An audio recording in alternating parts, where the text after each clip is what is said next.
Hey guys, it's Chuke here. Welcome back to the Alaska Bigfoot Studies. I wanted to thank all my viewers, Jomo and the kids, everyone who tunes in for their Sunday morning Chuke Bigfoot goodness, and I'm happy to announce that it's been just about one full year of doing Bigfoot and paranormal episodes every Sunday, so I'm really excited about it. It's kind of funny, sometimes people give me crap because I started off doing outdoor stuff and I'm enjoying doing these Bigfoot videos, and they're like, oh, why are you doing these Bigfoot videos? But you got to remember, I've always been into it. Even before I started the videos, my logo was always this Bigfoot logo. So I love it. I'm having fun with it. And 2 more weeks, I will have our second big expedition video out. Just next weekend, me and Rob Roy Menzies and Beans Baxter are going out to another hot spot to camp and search for Sasquatch and just cook food and enjoy each other's company and hopefully see something. So very excited about that. But I wanted to talk about a subject that Rob Roy turned me on to it was this winter. I hadn't even thought about it before. He told me about the whole Nephilim camp and the Nephilim connection that a lot of people believe that Bigfoot is a part of. And so I dived into it a little bit. I listened to one of the episodes of the Sasquatch Chronicles podcast where they had Scott Carpenter on there. I'd like to read his book too. I'm going to actually ask Beans and Rob, what the top 3 Sasquatch books they think I should read. Besides Bean's books, I'm on his second book. He's got some really good stuff too. But the whole idea of the Nephilim, first of all, it's obvious that there was a major flood. I've always been really interested in flood stories. So of course in the Bible we have the Great Flood. What's interesting, in almost every other great civilization, we find the exact same story just about. Mesopotamia has the same story of a great flood. What's interesting is a lot of Native American tribes have stories of a great flood. I was talking to an elder up here. He was an Alaska Native man. I want to say he was a Lutic, but I can't remember the tribe. But he told me one of the reasons why his tribe had such a close relationship with bears was because during the times of the Great Flood, the mountain peaks turned into islands, and so all the animals climbed the mountain, and humans were living in close contact with these bears, so they were able to kind of have a relationship with them. And I always thought that was fascinating. But if we look at the biblical account, it talks about the whole reason the Great Flood happened is God wanted to wipe out, all the evilness and Sodom and Gomorrah and just all these horrible places and people on the earth. Things had gotten just too bad. And one of the reasons was the fallen angels, when they came down to the earth, they liked human women, so they married human women, and they had these grotesque offspring that were described as giants. And I always thought that was really interesting, because here you have something that comes from a spiritual plane, half spiritual plane. Obviously, these fallen angels were able to take physical form, mate with human women, and then have these physical offspring. So you're going to have something that is half human and half ultra-dimensional, half spiritual being. And these were not nice creatures. These were evil creatures, and they caused chaos on the earth, and it got so bad that the Great Flood had to happen just to reset humanity and wipe them out. Now, some humans survived, so it makes you wonder if some of the Nephilim survived. And Scott's got a lot of interesting accounts. I just started the podcast. I didn't finish it, but he had some interesting encounters. He saw some little ape, monkey-like young creatures, but they were very human-like. They smiled, and it was kind of creepy. Now, I think that this is a really interesting school of thought, and I am open to it, the whole Nephilim idea, because it opens up the whole paranormal aspect where we have these orbs, we have Bigfoot and Sasquatch that are disappearing, UFO related stuff, and it makes a lot of sense because you would have a creature that has supernatural abilities because they come from this lineage, and they are also not nice. And if you've watched my videos, you know, talking about Port Chatham and kind of that area, a lot of these Bigfoot in some of these areas are not very nice creatures, and they're not, I mean, they don't like humans. They will hurt you, especially if I'm talking about, you know, the stories, of course, of Port Chatham, but also the wild man of the southwestern area of Alaska. When I'm talking to my buddy Patrick, I mean, we got the Bigfoot that ripped a dog in half, you know, is harassing people.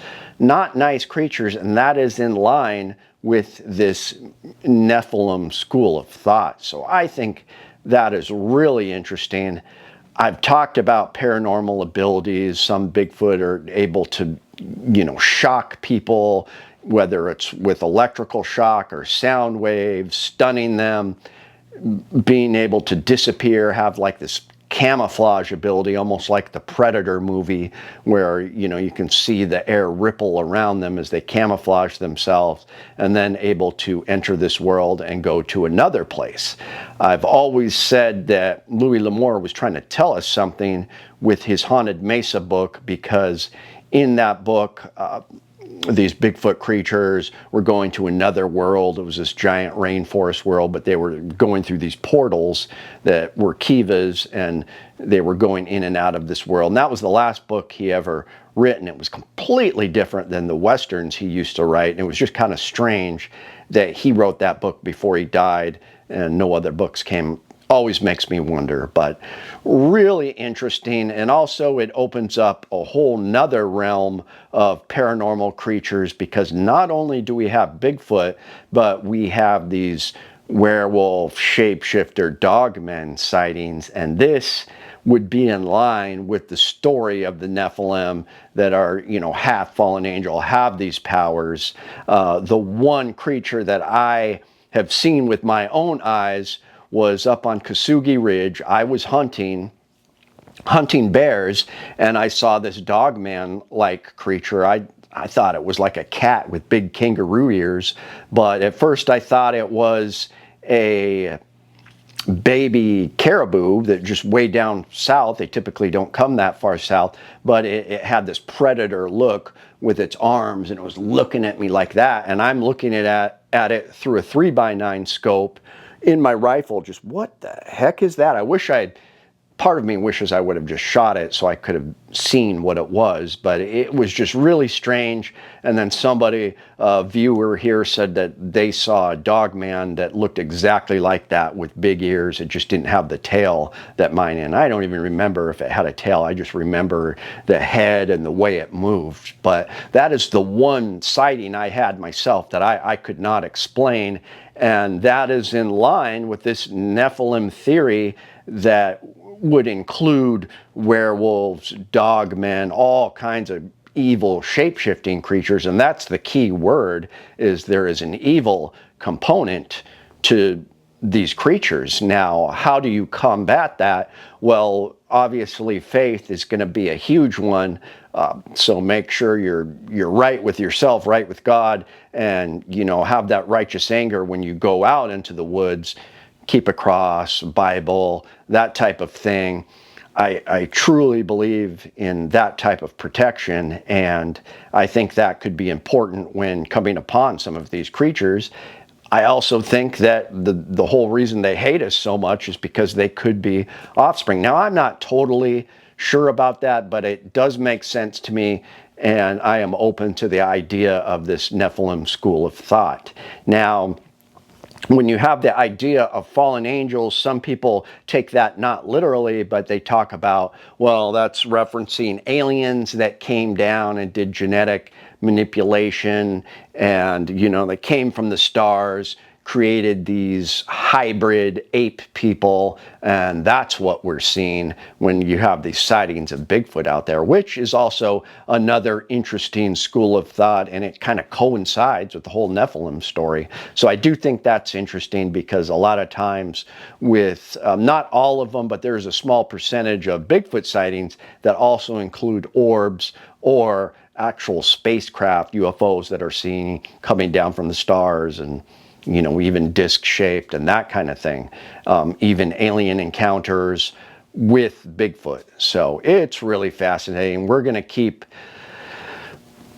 looking at this and doing expeditions. This is also in line with those weird trolls that I'm trying to find. So my buddy Tim talked to an old timer. He's got a spot here in Alaska where this old guy swears there's these shorter Bigfoot with like tusks. They look like orcs. They've got big feet. They're mean and nasty. They're not as big as a typical Bigfoot, but I mean, that sounds like something that would be this evil hybrid race.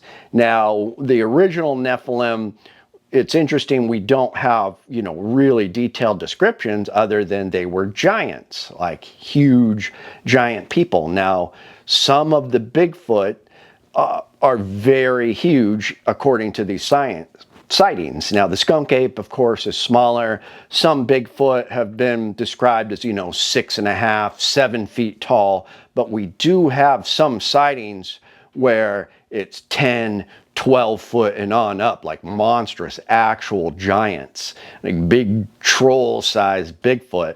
And that would also be in line with this Nephilim school of thought. So please sound off in the comments what you think, other resources I can look at, books I can check out related to this, because I think it makes a lot of sense and I'm interested by it. So I'm going to have some more discussions with Rob Roy and Beans when we're out camping next weekend. We're going to do another expedition, so stay tuned, and thank you for tuning in on Sundays to the Alaska Bigfoot Studies. I'll talk to you guys soon.